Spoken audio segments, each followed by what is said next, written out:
Hello everyone, welcome to our channel. तो जैसा कि आप सब जानते हैं कि हम यहाँ पर बीएड फर्स्ट सेमेस्टर का जो हमारा सब्जेक्ट है जेंडर स्कूल एंड सोसाइटी यानी लिंग विद्यालय समाज, इसके बारे में डिस्कस करते हैं और ये हमारा यूनिट 3 चल रहा है। यूनिट 3 के पिछली वीडियो में हमने पढ़ा था कि सह शिक्षा विद्यालय क्या है, यानी कि को एजुकेशन स्कूल है। इनके बारे में जाना था कि किस तरीके से को एजुकेशन के द्वारा हम जो पिछले अब तक पढ़ते हुए आ रहे हैं कि जेंडर बाइसेक्स लिंगी पक्षपात हो रहा है, इसको कम किया जा सकता है। उसके गुणों और कुछ कमियों के बारे में भी जाना था। ठीक, तो यूनिट 3 के अब हम अगले टॉपिक में आज पढ़ेंगे कि कक्षा कक्ष में लिंगी असमानता, सशिक्षा और एकल सेक्स शिक्षा की पाठशाला, यानी कि जेंडर बाइसेक्स या जेंडर डिस्क्रिमिनेशन इन क्लासरूम। ठीक, इसके बारे में जानेंगे कि भाई क्लासरूम में किस प्रकार से जेंडर बाइसेक्स या लिंगी पक्षपात होता है, इसके बारे में देखेंगे। ठीक है, तो सबसे पहले हम ये देखते हैं कि किस प्रकार के कक्षाएं होती हैं जिनमें लिंगी पक्षपात होते हैं। यहाँ पर 2 प्रकार की कक्षाएं चलती हैं, एक है समान लिंगी कक्षा और एक है मिश्रित लिंगी कक्षा। ठीक, समान लिंगी कक्षा में एक होता है लड़की शिक्षिका कक्षा कक्ष, यानी कि गर्ल्स फीमेल टीचर क्लासरूम, और अगला होता है लड़का शिक्षा कक्षा कक्ष। तो सबसे पहले देखते हैं कि क्या है गर्ल्स फीमेल टीचर क्लासरूम। इसमें क्या होता है कि जैसा कि नाम से लिखा है कि समान लिंगी कक्षा कक्ष, यानी कि एक ही प्रकार के लिंग, उस लिंगी जो होते हैं व्यक्ति वहाँ पर उपस्थित होते हैं क्लासरूम में। कहने का मतलब गर्ल्स फीमेल टीचर क्लासरूम, यानी कि गर्ल्स से भरी हुई पूरी कक्षा रहेगी और एक फीमेल टीचर रहेंगी। यहाँ पर किस प्रकार से जेंडर बाइसेक्स होता ये है कि भाई शिक्षार्थी भी, स्टूडेंट भी गर्ल्स हैं, पढ़ाने वाले भी गर्ल्स हैं। तो क्या होता है कि ये लोग अपने जो एक अलग बनाकर चलते हैं, जो अपोजिट सेक्स है उनके प्रति या फिर उनके विषय में कुछ ज़्यादा बताने की कोशिश नहीं किया जाता है। ये भी जेंडर बाइसेक्स के ही अंतर्गत आता है। हाँ, इसकी एक अच्छी खूबी ये है कि इससे ये होता है कि अगर जो स्टूडेंट होते हैं, लड़कियां जो होती हैं, सामने जो कोई फीमेल टीचर होती है तो उनसे अपनी परेशानी बोलने में बेझिझक बोल सकती हैं, उसमें कोई परेशानी उनको नहीं आती है। लेकिन अगर ज्वाइंट क्लासरूम रहता है तो क्या होता है कि उनको इसमें बहुत ज़्यादा परेशानी होती है कि भाई लड़के, कुछ ऐसी बातें होती है कि जो लड़कों के सामने नहीं बोली जाती है। तो इससे क्या होता है कि दोनों के बीच में इंटरेक्शन अच्छा होता है। लेकिन जेंडर बाइसेक्स के तहत हम गर्ल्स और फीमेल टीचर क्लासरूम को भी रखेंगे। ठीक, ये हमारा पहला हो गया। दूसरा क्या है कि लड़का शिक्षिका क्लासरूम, यानी boys female teacher classroom. Boys female teacher classroom का मतलब ये होता है कि लड़के पूरे भरे हुए हैं और यहाँ पर पोडियम पर जो खड़ा है स्पीकर जो है वो आपकी मैडम है। ठीक, तो इसमें क्या होता है कि लड़कों के हिसाब से, क्योंकि बहुलता क्या है लड़कों की है, तो लड़कों के हिसाब से शिक्षिका क्या है वो अपना पक्ष या फिर बात रखने की कोशिश करती हैं। ठीक, तो ये भी भाई एक तरह से पक्षपात ही हुआ, लिंगी पक्षपात हुआ है कि भाई लड़कियों के बारे में क्यों नहीं बताया जाए। लड़कों को भी पता होना चाहिए ना कि किस प्रकार से ये हम लोग से अलग है या किन किन प्रकार से ये भिन्न है या फिर किन किन प्रकार से हम लोग समानता रखती हैं। अगर नहीं बताएंगे तो फिर वही रूढ़िवादी सोच रहेगी, संकीर्ण विचारधारा हमेशा जैसा कि बनते हुए आ रहा है पुराने ज़माने से, अब भी बनता हुआ जाएगा। ठीक, तो ये रहा हमारा बॉयज फीमेल टीचर क्लासरूम। अगला हमारा है कि लड़की शिक्षक कक्षा कक्ष, यानी गर्ल्स और मेल टीचर क्लासरूम। गर्ल्स और मेल टीचर क्लासरूम का मतलब ये होता है कि पूरी भरी हुई कक्षा लड़कियों से है और यहाँ पर जो खड़ा है वो एक मेल टीचर है। दिक्कत यहाँ की आती है कि जो मेल टीचर होता है या जो शिक्षक होता है वो अपना पुरुष प्रधान जो जैसा कि पढ़ते हुए आया, सुनते हुए आया, करते हुए है, उसी हिसाब से वो अपना सिलेबस या पढ़ाई जो भी होता है वो अपना कंप्लीट कराता है। लड़कियों के बारे में ना सोचा है, यहाँ आप एक तरीके से मान सकते हैं डिक्टेटरशिप। ठीक है, वो तानाशाह वाली भूमिका में रहता है, क्योंकि भाई पुरुष है तो कुछ लड़कियां कुछ खास बोल भी नहीं पाती हैं। आपको एक ऐसे ही इंसिडेंट, एक फनी इंसिडेंट बताता हूँ कि मुझे याद नहीं कौन सी कक्षा थी, पर था कि टीचर थे वो ऐसे ही सामान्य ज्ञान की जानकारी पूछ रहे थे।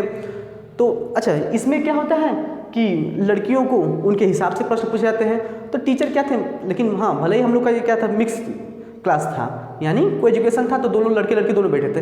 तो टीचर ने क्या किया, लड़की से सवाल पूछा कि 7 जो हमारे भारत में 7 सिस्टर जो स्टेट कहलाते हैं वो कौन कौन से हैं। उनको सोचा कि कठिन प्रश्न है, लड़की ने जवाब दे दिया। अब इनका मेल ईगो जो है वो जग गया। अच्छा, तो वो सोचे कि सर मैं बैठ जाऊँ, तो वो बैठ गई ऐसे बोलते हुए। तो सर अरे बैठ क्यों गई, खड़ी हो जाओ। तो वो फिर खड़ी हो गई। तो बोले कि नाम बताओ सबके। तो वो सबके अपना नाम बता दी। तो वो बोले कि सिक्किम नहीं है, तो बोले कि नहीं सर सिक्किम नहीं है। तो इतना बोल के फिर बैठ गई। तो उनको लगा कि अच्छा लड़की है तो बता कैसे दी, फिर बैठ क्यों गई, फिर खड़ी हो जाऊँ। जबकि इससे पहले क्या करते थे कि किसी से दूसरे से पूछते थे, लड़के को भी पूछते थे। तो अगर बता रहा है तो ठीक है बैठ जाओ, अब नहीं बता रहा है तभी बैठ जाओ। मतलब बता दिया था ठीक है बैठ जाओ, अगर बताते हुए जा रहा है यानी उनके हिसाब से ये जो प्रश्न था वो सबसे कठिन था। ठीक, तो अब क्या पूछे कि तुम सबके कैपिटल जितने 7 स्टेट हैं सबके कैपिटल के नाम बताओ। ठीक, तो अब लड़की थी भाई, एक दो कैपिटल का नाम भूल गई, स्टेट के कैपिटल का नाम भूल गई, तो सर थोड़ा सा खुश हो गए कि हाँ हाँ ठीक है बैठो बैठो। मतलब ये जो मेल जो ईगो था इस कक्षा कक्ष में बहुत ज़्यादा निकल कर आता है, तो ये भी जेंडर बाइसनेस के तहत या लिंगी पक्षपात के अंतर्गत ही आएगा। ठीक है, अब अगला क्या है कि लड़के पुरुष शिक्षक कक्षा कक्ष, boy and male teacher classroom. भाई इधर भी लड़के बैठे हैं, इधर भी लड़का बैठा हुआ है, ये लोग क्या है अपने मन में जो भी पढ़ते हुए आ रहे हैं, लड़कियों को जैसे ही समाज सिखाते हुए आ रहा है। भाई देखिए कोई सिखाता नहीं है क्योंकि समाज ऐसा है, इसलिए हमारे मन में ऐसा बैठा है, जाने अनजाने में भी हम ऐसा काम कर भी देते हैं।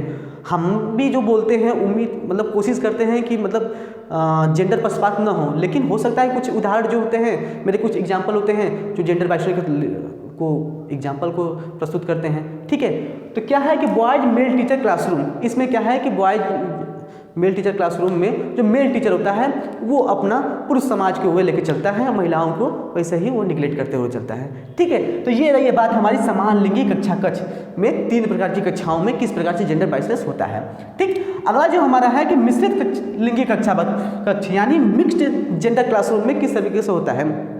मिक्स्ड को क्या मतलब है, इसका मतलब ये है कि सह एजुकेशन यानी को एजुकेशन जो है उसको बोलते हैं, सहशिक्षा में यानी लड़के भी हैं लड़कियां भी हैं। इसमें क्या किस प्रकार से जेंडर बाइसनेस ये होता है कि लड़के और लड़कियां वो अपने अपने वर्चस्व को स्थापित करने के लिए अपना अपना तर्क प्रस्तुत करते हैं। जैसे कि मैंने पिछली वीडियो में बताया था कि किस प्रकार से सह एजुकेशन जो है वो उसकी कमियां उससे निकलती, खूबियां जो भी निकल के आती हैं दोनों हैं, तो वो निकल के आती है हमारे मिक्स्ड जेंडर क्लासरूम में। अगर टीचर ऐसा मिला है ठीक है तो ठीक है, लेकिन नहीं मिला है तो वही लड़कों वाली बात करेगा क्योंकि भाई टीचर है, वो उसकी बात तो सुनेंगे क्योंकि वो डिक्टेटर होता है। ठीक है, अब हम देखते हैं कि अगला क्या है कि लिंगी समानता की स्थापना, किस प्रकार से कक्षा कक्ष में क्लासरूम में लिंगी समानता की स्थापना की जा सके, इसके लिए यहाँ पर कुछ उपाय दिए गए हैं, कुछ यहाँ पर सुझाव दिए गए हैं। लिखा है कि लिंगी भेदभाव वाले शब्दों के बजाय लिंगी समावेशी तथा तटस्थ शब्दों का प्रयोग करना चाहिए। यानी एज ए टीचर आपको भी चाहिए कि अब जो लिंगी भेदभाव वाले शब्द हैं उनको न बोलें। जैसे देखिए अब क्या हो गया है कि अगर आप क्रिकेट खेलते होंगे या जानकारी रखते होंगे तो पहले क्या होता है कि जो बैट्समैन बोला जाता है, बैट्समैन ठीक है, तो महिलाओं में बैट्समैन बोला जाता था, लेकिन ये क्या है, ये तो भाई लिंगी पक्षपात वाला है ना, बैट्समैन यहाँ शब्द में आ रहा है यानी वहाँ पर पुरुष की बात हो रही है। तो अब क्या है वहाँ पर दे दे बैटर, यानी जो बल्लेबाजी करता है उसका नाम बैटर रहेगा, तो पुरुषों में भी बैटर कहने जा लगा और यहाँ पर महिलाओं में बैटर कहने जा लगा। ठीक है, तो ये क्या है, ये तटस्थ शब्द है। और क्या बोल सकते हैं, एक होता है चेयरमैन। ठीक है, तो पहले लोग चेयरमैन बोलते थे, लेकिन चेयरमैन है ना, तो अब क्या होता है कि चेयरपर्सन है, तो ये सब क्या है, ये लिंगी ये तटस्थ शब्द है। ठीक, फ्रीडम फायरमैन बोलते हैं तो क्या है, फायर फाइटर हो गया है। ठीक है, तो इस प्रकार से बहुत सारे ऐसे चीज़ होते हैं, बहुत ऐसे शब्द हैं जो लिंगी पक्षपात को बढ़ावा देता है। तो एज ए टीचर आपको क्या चाहिए कि लिंगी भेदभाव वाले शब्दों के बजाय लिंगी समावेशित या फिर तटस्थ ठीक है शब्दों का प्रयोग करें।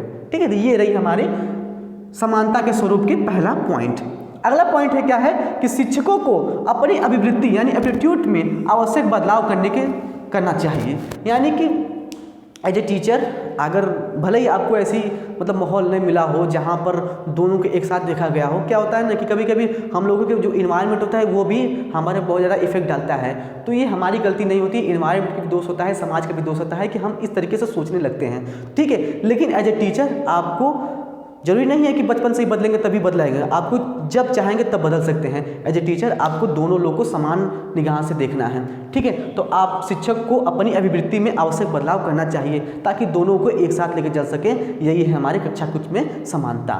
ठीक है, अगला हमारा क्या है कि सकारात्मक और लैंगिक तटस्थता वाले उदाहरण देना चाहिए। ठीक है, जैसा कि मैंने बताया कि कोशिश ये करनी चाहिए कि लैंगिक सकारात्मक और लैंगिक तटस्थता वाले उदाहरण देने चाहिए। ऐसा नहीं उदाहरण देना चाहिए कि हर बार राजकुमार या फिर राजकुमारी को बचाएगा। ठीक है, बहुत सारी कहानी का कि एक राजकुमार था या फिर एक राजा था, यहाँ ये तमाम किस्म की कहानी थी, राजकुमारी फंस गई थी, एक राजकुमार आया उसको बचा कर ले गया। तो भाई ये क्या है, लैंगिक तटस्थता कि हर बार राजकुमारी क्यों बचाएगा, राजकुमारी क्यों नहीं बचा सकती है। ठीक है, बस शरीर से दोनों अलग है ना, मानसिक से और जितने भी तरीके से वो सब तो दोनों लोग एक ही जैसे होते हैं, दोनों लोग की एक जैसे सोच होती है। ठीक, यही हमारा अगला पॉइंट है। ठीक, अगला पॉइंट देखते हैं कि परंपरागत भूमिकाओं में आवश्यक बदलाव कर विद्यार्थियों से अंतःक्रिया करना। ठीक है। करने का मतलब ये है कि जैसे पहले के ज़माने में क्या था कि टीचर जो क्या था कि स्टूडेंट से वो ज़्यादा इंटरेक्शन नहीं रखता था, ठीक है। तो वो क्या होता था कि बस आए, पढ़ा कर चले गए, हाँ ये सब सवाल लिखो, ऐसे ऐसे होगा, ठीक है, उसके बाद अपना काम करके चला जाता था। तो इससे क्या होता था कि भाई ये भी होता है। और क्या होता था कि अगर टीचर सवाल भी पूछ रहा है तो लड़कों से थोड़ा सा कठिन सवाल पूछता था, लड़कियों से थोड़ा सरल सवाल पूछता था। वही जस्ट मैंने बताया कि उन्होंने क्या सोचा कि मैं कठिन सवाल पूछ दिया, गलती से उन्होंने पूछ दिया था। इससे पहले क्या किए थे वो टीचर कि लड़कियों से थोड़ा सिंपल सवाल पूछ रहे थे, शायद उनके मन में वही वाली भावना रही होगी, ठीक। तो ये क्या है कि इसको बदलना है, परंपरागत भूमिकाओं में आवश्यक बदलाव कर विद्यार्थियों से इंटरेक्शन भी करना है ताकि उनके सुख दुख जो भी परेशानी है उनको अच्छी तरीके से समझा जा सके, ठीक है। और हमारे NCF 2005 भी यही सब कर रहा है, ITI 2009 भी यही सब कर रही है। यानी जो आजकल के जो करिकुलम सिलेबस जो बदलाव हो रहे हैं इसमें इंटरेक्शन पर बहुत ज़्यादा जोर दिया जा रहा है ताकि छात्र और शिक्षक इंटरेक्शन अच्छी तरीके से हो सके। इंटरेक्शन जितना अच्छा होता है लर्निंग उतनी ही अच्छी होती है, अधिगम उतना ही अच्छा होता है, ठीक है।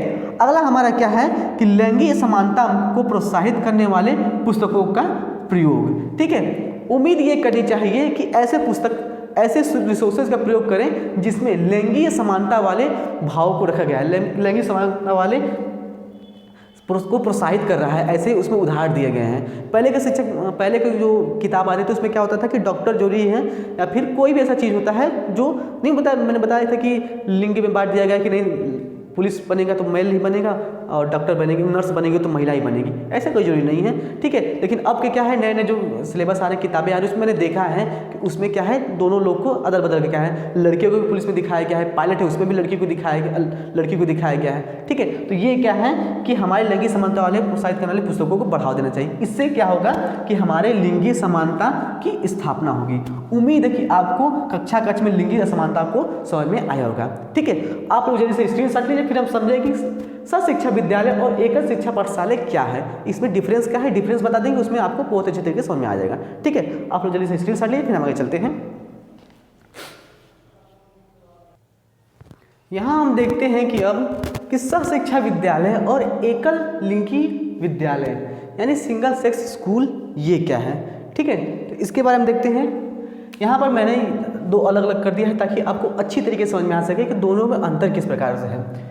इसका अर्थ सबसे पहले देखते हैं। अर्थ सहशिक्षा विद्यालय यानी को एजुकेशन स्कूल का मतलब ये होता है कि ऐसा स्थान जहाँ पर लड़के लड़कियाँ दोनों एक साथ भाग लेते हैं और दोनों एक ही छत के नीचे एक साथ शिक्षा ग्रहण करते हैं, ठीक।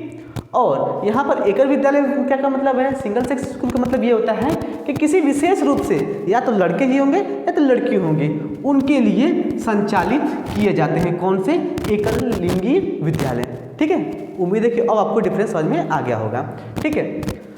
उद्देश्य क्या है, इसका उद्देश्य क्या होता है, लड़के और लड़कियों दोनों को शैक्षिक आवश्यकताओं को पूरा करना। यानी सहशिक्षा विद्यालय का उद्देश्य यह है कि लड़के और लड़कियों दोनों के शैक्षिक आवश्यकताओं को पूरा करना। एकल लिंगी विद्यालय का क्या मतलब है कि या तो लड़के, देखिए यहाँ पर लड़के एवं लड़कियों लिखा है, यहाँ लड़के या लड़कियों लिखा है कि शैक्षिक आवश्यकताओं को पूरा करना। यहाँ पर दोनों को एक साथ लेकर चलेंगे। यहाँ पर क्या है, चाहे तो लड़कियों को चाहे बॉय या तो गर्ल, दोनों में से किसी एक को ही, यही है हमारा एकल लिंगी विद्यालय, ठीक। अब इसकी आवश्यकता क्यों पड़ती है, हमारे सहशिक्षा विद्यालय की आवश्यकता क्यों पड़ी, इसको देखते हैं।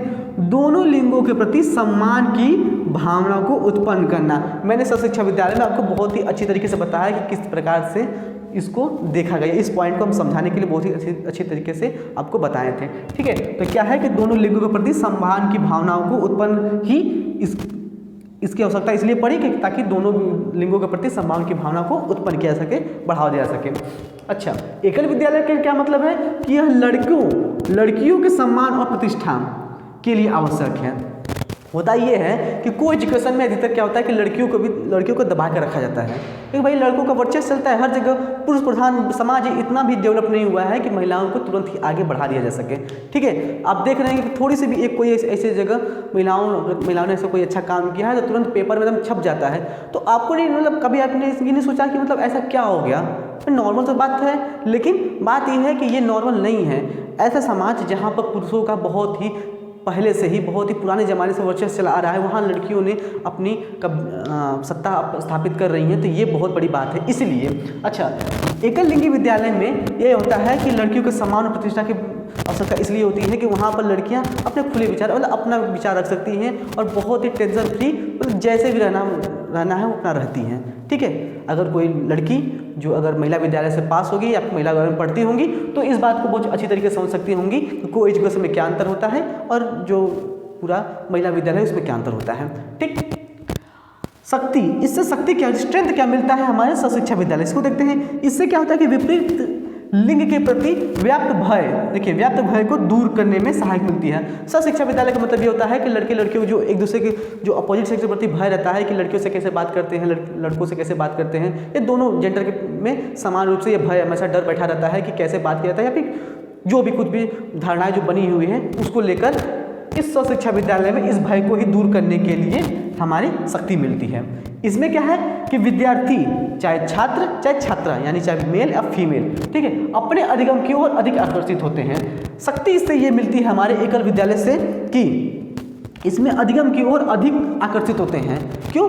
क्योंकि मैंने बताया था यहाँ पर शिक्षा विद्यालय में पिछले वीडियो में कि इसमें क्या होता है कि भाई एडोलसेंस में होते हैं बच्चे, तो क्या होता है कि वो अपोजिट सेक्स के प्रति बहुत ही ज़्यादा अट्रैक्टिव फील करते हैं। इससे क्या होता है कि उनका जो अधिगम होता है वो बहुत ज़्यादा प्रभावित होता है। लेकिन एकल सेक्स विद्यालय में रहते हैं तो इसमें क्या होता है सिर्फ लड़कियां ही रहेंगी और या लड़के हैं तो सिर्फ लड़के ही रहेंगे। इससे क्या होगा उनका कोई मतलब अपोजिट अट्रैक्शन वाला कुछ काम होगा नहीं, इसलिए वो चुपचाप क्या करेंगे अपना अधिगम ही करेंगे। तो इसमें इसकी शक्ति ये क्या है एकल विद्यालय की कि विद्यार्थी अपने अधिगम की ओर अधिक आकर्षित होते हैं। ठीक है, उम्मीद है कि आपको ये बात समझ में आई होगी।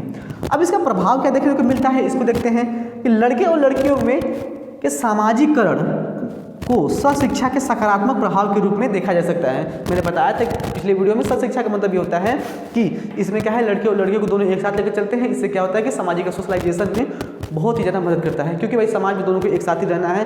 तो अगर उनके मन में किसी भी तरीके से द्वेष रहता है, भय रहेगा, डर रहेगा, तो क्या है एक दूसरे से अच्छी अंडरस्टैंडिंग नहीं बैठेगी। ठीक है, तो ये हमारी को एजुकेशन का ये बात अच्छी निकल के आती है, पॉजिटिव इफेक्ट निकल के आता है कि दोनों एक दूसरे से अच्छी अंडरस्टैंडिंग बाउंडेशन बनाकर चलते हैं। इसमें क्या होता है कि एकल विद्यालय में कि लड़के या लड़कियों के सामाजिकरण को सकारात्मक और नकारात्मक दोनों प्रभाव के रूप में देखा जा सकता है।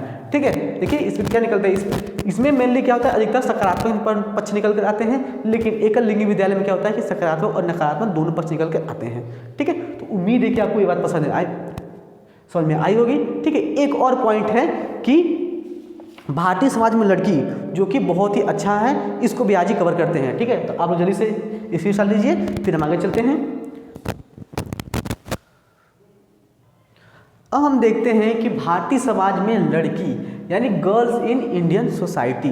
ठीक है, ये जो टॉपिक है यहाँ लड़की जगह स्त्री और महिला भी कर सकता है, तो आप इस बात का ध्यान रखिएगा। ठीक है, तो सबसे पहले हम समझते हैं कि ऐतिहासिक पृष्ठभूमि क्या है, यानी इस टॉपिक का एक भारतीय समाज में महिलाओं को किस रूप में रखा गया है और महिलाओं को किस स्तर से गुजरना पड़ा है, इसके बारे में समझेंगे। ये मुझे पता नहीं क्यों लग रहा है कि बहुत ही इंपॉर्टेंट टॉपिक और बहुत ही इंटरेस्टिंग टॉपिक है। एज ए लेडीज़ आप भी इसको समझने की कोशिश करिएगा, क्योंकि मैं इसलिए लेडीज़ बोला हूँ, यहाँ पर भी जेंडर पक्षपात हो रहा है, लेकिन क्या है कि मेरी मतलब हम लोग के वीडियो पर ज़्यादा जो व्यूअर हैं वो ज़्यादा महिलाएँ ही हैं। ठीक है, तो देखिए क्या है इसकी ऐतिहासिक पृष्ठभूमि। लिखा है कि वैदिक काल एवं उत्तर वैदिक काल में स्त्री, वैदिक काल में क्या स्त्री थी, वैदिक काल में जो पुराने पौराणिक कथाओं में उसमें क्या था, स्त्री को पुरुष के बराबर ही माना जाता था कि जो भी यज्ञ होगा जब तक कि स्त्री नहीं बैठेगी तब तक यज्ञ पूरा नहीं होगा, ऐसा माना जाता था। यानी उस जमाने में थोड़ा सा और क्या था, महिलाएं भी गुरुकुल में जाती थी, यानी लड़कियां भी गुरुकुल में जाती थी, वो अपना दीक्षा ग्रहण करती थी। ठीक है, यानी उस जमाने में थोड़ा सा क्या था, अच्छा था, कंडीशन था स्त्रियों का। लेकिन उत्तर वैदिक काल में आते आते क्या हुआ कि स्त्रियों की जो दशा है वो धीरे धीरे दयनीय होने लगी। ठीक है, क्या है, बाल विवाह प्रथा यानी जो अनुचित सती प्रथा हो गई, तो अन्य प्रकार की जो कुप्रथाएं हैं वो उन पर व्याप्त होने लगी। ठीक है, तो यहाँ से देखिए एक है वैदिक काल, उसका उत्तर वैदिक काल, इसलिए मैंने दोनों को एक ही समाहित किया। अब यहाँ पर है बौद्ध काल में स्त्री। बौद्ध काल में स्त्री का मतलब यह है कि हिंदू धर्म में क्या हुआ था कि ये सब जो जितने भी कुप्रथाएं थी बहुत ज़्यादा बढ़ गई थी, और हिंदू धर्म के ही काउंटर अटैक में ये हमारा बौद्ध धर्म निकल कर आया था।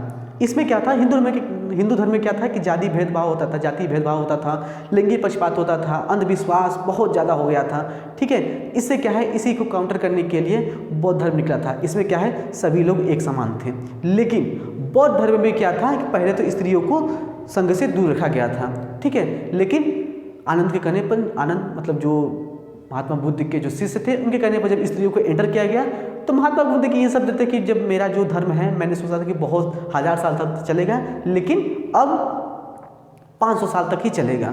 अब वो किस बारे में कहे हैं इसका कुछ नहीं पता, लेकिन इस बात कहा गया है हाँ बौद्ध काल में स्त्रियों की थोड़ा सा स्थिति क्या है, थोड़ी सी अच्छी रही, थोड़ी सी अच्छी रही, क्योंकि यहाँ पर भी क्या था, भेदभाव नहीं उनके साथ होता था, जातीय रूप में भेदभाव नहीं होता था, लैंगिक रूप में भेदभाव नहीं होता था।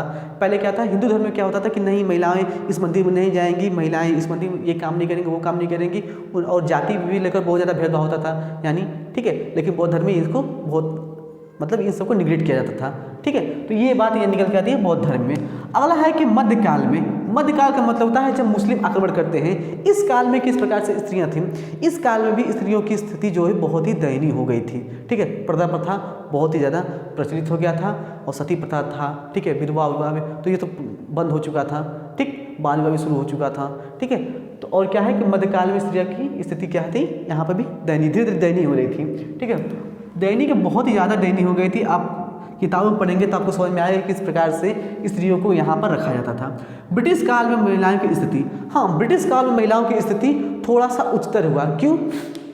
क्योंकि क्या था, जो आज का आधुनिक जो इसमें शिक्षा जगत, शिक्षा जो क्षेत्र है या शिक्षा पद्धति है वो ब्रिटिश लोगों की ही देन है, ठीक है, ब्रिटिश काल की ही देन है। तो उसमें क्या था कि महिलाओं की शिक्षा को बढ़ावा दिया गया, इसके लिए बहुत सारे स्कूल खोले गए। ऐसी बात नहीं है, पुरुष समाज में, भारतीय समाज में भी ऐसे बहुत सारे महापुरुष हुए, ज्योतिबाई फुले हो गए, ठीक है, एनी बेसेंट हो गई, यानी तमाम किस्म के ऐसे लोग हुए, ठीक है, जो महिला शिक्षा, राजा राम राय हो गए, ये लोग जो थे जो महिला शिक्षा को बढ़ावा देने के लिए आगे बढ़े, ठीक है। तो यही है कि ब्रिटिश काल में महिलाओं की स्थिति मतलब ये रखेंगे आप कि इसमें थोड़ा कम महिलाओं को ऊंचा उठाने के लिए कार्य किए गए, विभिन्न प्रकार के स्कूल भी खुले गए हैं, ठीक है। अब क्या है कि स्वतंत्रता के पश्चात में स्त्रियों की स्थिति, स्वतंत्रता पश्चात में स्त्रियों की स्थिति में सुधार लाने के लिए सरकार जो है तमाम किस्म के योजनाएं लाने की कोशिश करनी। ऐसी बात नहीं है, क्योंकि जो हमारा देश की जनसंख्या है वो स्त्रियों में मतलब आधी है और बहुत ज़्यादा है, अभी भी बहुत कम है, और गांव में, दूर दराज गाँव में अभी भी बहुत ज़्यादा लिटरेसी जो है बहुत ज़्यादा कम है, अभी भी उत्थान करना बहुत ही ज़्यादा ज़रूरी है। लेकिन क्या था कि स्वतंत्रता पश्चात में स्त्रियों की स्थिति बहुत ही ज़्यादा अच्छी हुई, ठीक है। हमारे भारत को लेकर आपको एक अच्छी बात आपको ये लगेगी, क्योंकि हमारा भारत आज़ाद हुआ तो स्त्रियों को भी एक साथ ही, यानी पुरुष के साथ स्त्रियों को भी मतलब मत देने का अधिकार दिया गया। लेकिन जो पहले ज़माने तक क्या, अमेरिका जो कि आज सुपर पावर कंट्री है, वो कि 80th सेंचुरी में ही वो आज़ाद हो गया था, लेकिन जो महिलाओं को जो वोट देने का अधिकार उसने 20th सेंचुरी में जाकर दिया, ठीक है। लेकिन इसके हिसाब से तो भाई हमारा भारत बहुत अच्छा हुआ स्त्रियों को लेकर, क्योंकि तुरंत भारत आज़ाद हुआ और उसके बाद महिलाओं और पुरुषों को दोनों सार्वभौमिक जो मताधिकार होता है वो उसने दिया, ठीक है। तो क्या है कि सरकार जो है स्वतंत्रता के पश्चात स्त्रियों की स्थिति में बहुत ही ज़्यादा सुधार करने के लिए बहुत ज़्यादा काम कर रही है। ये हमारी बात निकल के आई ऐतिहासिक पृष्ठभूमि कि किस इन कालों में किस प्रकार की स्त्रियों की स्थिति थी, ठीक है। अब हम देखते हैं कि भारतीय समाज में परिवार द्वारा लड़कों को प्राथमिकता, एक और बात निकल के आती है कि भारतीय समाज और परिवारों में क्या है, लड़कों को बहुत ज़्यादा प्राथमिकता दी जाती है। क्यों? क्योंकि ऐसा माना जाता है कि भाई लड़का है, मेरे मरने के बाद ये दाह संस्कार मेरा करेगा, लड़का है ये मेरा ख्याल रखेगा, मेरे बुढ़ापे की लाठी बनेगा। मतलब हाउ कुड यू से दिस कि आपका बच्चा बड़ा होकर सवर्ण कुमारी बनेगा? क्या आप अंतर्यामी हैं? नहीं, बिल्कुल नहीं। ऐसे बहुत सारे उदाहरण दे सकते हैं कि जिन्होंने अपने बच्चों को बहुत ही लाड प्यार से पाला है, लेकिन पता चला कि उनको मार कर भगा दे रहे हैं। मार कर भगाने का मतलब यह है उनकी बुरी कदर कर रहे हैं, उनकी सेवा नहीं कर रहे हैं। वहीं पर अगर लड़की, ऐसी बात, अब क्या है कि लड़की है ये तो अपने घर चलाएगी, क्यों घर चलाएगी भाई, उनको भी संपत्ति का अधिकार दीजिए, उनका भी संपत्ति का अधिकार है, ठीक है। तो लेकिन क्या है कि भारतीय समाज में लड़कों को इतनी ज़्यादा प्राथमिकता दे दी गई है कि लड़कियों ऐसे भी सेकेंडरी स्थान पर चली जा रही हैं, सेकेंडरी का टर्सरी स्थान पर भी चली जा रही हैं, ठीक है, उनको कोई पूछ नहीं रहा है, ठीक। तो यही है कि भारतीय समाज में लड़कों को प्राथमिकता दी जा रही है। और भारतीय समाज में अब देखते हैं कि लड़कियों या फिर बालिकाओं की क्या क्या समस्या निकल कर आती हैं। ये हम पढ़ रहे हैं भारतीय समाज में लड़की यानी गर्ल्स इन इंडियन सोसाइटी, ठीक है, कि भारतीय समाज में किस प्रकार से लड़की को देखा जाता है और किन किन प्रकार से इनका उत्थान हुआ है, डिक्रीज हुआ है, ठीक है। इसमें विभिन्न प्रकार के कारणों को समझ में आए। उसके बाद ये समझें कि क्यों ऐसा हो रहा है। ऐसा इसलिए हो रहा है क्योंकि लड़कों को प्राथमिकता दी जा रही है, लड़कों को ह्यूमन रिसोर्स माना जा रहा है कि हमारा लड़का है, इसको ह्यूमन रिसोर्स है, यानी हम इस पर पूंजी लगाएंगे। ठीक है, लड़कियों को ऐसे नहीं, अरे लड़की है आपको तो शादी करके चले जाना है। क्यों भाई शादी करके चला जाना है, आपको भी पैसा लगाइए, क्या वो नहीं कमा सकती है क्या? लड़कों पर इसलिए लोग पैसा लगाते हैं घर वाले कि लड़का बड़ा होकर पैसा कमाएगा तो हमारे बुढ़ापे की लाठी बनेगा। लड़कियां बन सकती है भाई, उनके भी पैसा लगाइए। ठीक है, भारतीय समाज में बालिकाओं की स्थिति में क्या पहला है, वो दहेज प्रथा। दहेज प्रथा एक डाउरी सिस्टम जो है बहुत ही बुरी और कुप्रथाओं में सबसे उच्च स्तर पर आप इसको रख सकें, क्योंकि इसके द्वारा ही, दहेज प्रथा के द्वारा ही बहुत सारे अन्य इससे रिलेटेड जो भी चीज़ें होती हैं इसी के द्वारा होती हैं। दहेज प्रथा अभी हाल ही में मतलब एक वाक्य निकल के आया मेरे रिलेटिव में ही, किसी ने बताया कि मतलब एक शादी हुई। ठीक है, तो क्या हुआ, लड़का ने पहले मतलब झूठ दहेज के नाम पर लोग मतलब दहेज लेने के नाम पर कितने लालची हो सकते हैं और किस प्रकार से झूठ और आंखों में पट्टी बांध दे देते हैं सामने वाले के इंसान में कि क्या ही बताया जाए। ठीक है, वो लगा कि नहीं लड़का क्या है, वो फायर फाइटर है। ठीक है, यानी फायर ब्रिगेड में वो काम करता है। तो उसने क्या किया कि मेरे को 4 लाख रुपया दीजिए और 2 लाख रुपये नकद दीजिए, यानी फायर फाइटर इतना नकद बन गया। फिर बाद में जब शादी हो गई तो पता चला कि लड़का कुछ तो करता नहीं हो, तो घर पे ही बैठा रहता है।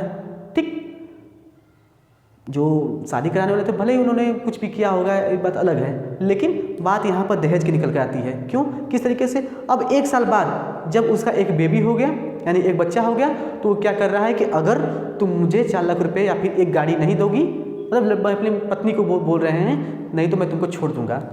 यानी बच्चे होने के बाद उनकी ये मानसिकता बदल के आ रही है। तो भाई दहेज प्रथा इतनी ज़्यादा बढ़ गई है कि इन तरीके से बातें हो रही हैं। इससे क्या है, घरेलू हिंसा, घरेलू हिंसा बहुत ही ज़्यादा बढ़ गई है।